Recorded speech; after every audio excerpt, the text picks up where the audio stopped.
que pas sa croix. Messieurs, amis de tout le monde, quelle audace sans seconde de marcher à l'heure qu'il est. Que mon maître, couvert de gloire, me joue ici d'un vilain tour. Quoi? Si pour son prochain il avait quelque amour, m'aurait-il fait sortir par une nuit si noire? Et pour me renvoyer annoncer son retour et le détail de sa victoire, ne pouvait-il pas bien attendre qu'il fût jour? Sosie, à quelle servitude tes jours sont-ils assujettis? Notre sort est beaucoup plus rude chez les grands que chez les petits. Ils veulent que pour eux, tout dans la nature soit obligé de s'immoler.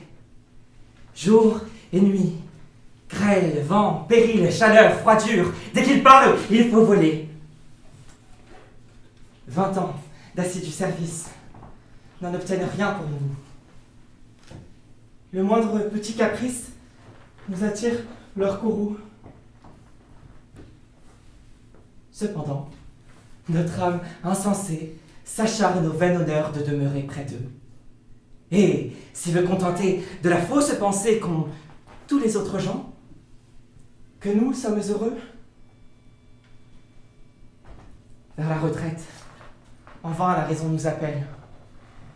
En vain, notre dépit quelquefois y consent, leur vue a sur notre zèle un ascendant trop puissant.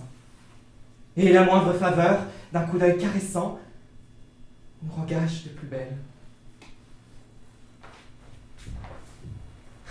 Mais enfin, dans l'obscurité, je vois notre maison, et ma frayeur s'évade.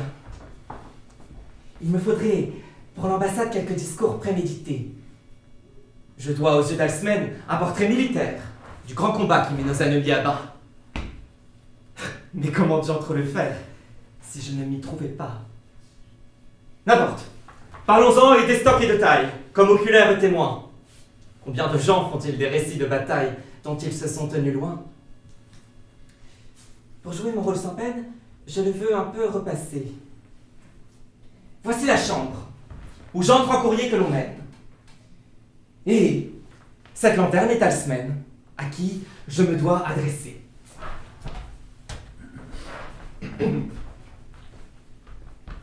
Madame, Amphitryon, mon maître et votre époux. Bon, beau début. L'esprit, toujours plein de vos charmes, m'a voulu choisir entre tous pour vous donner avis du succès de ses armes et du désir qu'il a de se voir près de vous. Ah, vraiment, mon pauvre sosie, à te revoir, j'ai de la joie au cœur. Madame, ce m'est trop d'honneur et mon destin doit faire envie. Bien répondu. Comment se porte Amphitryon?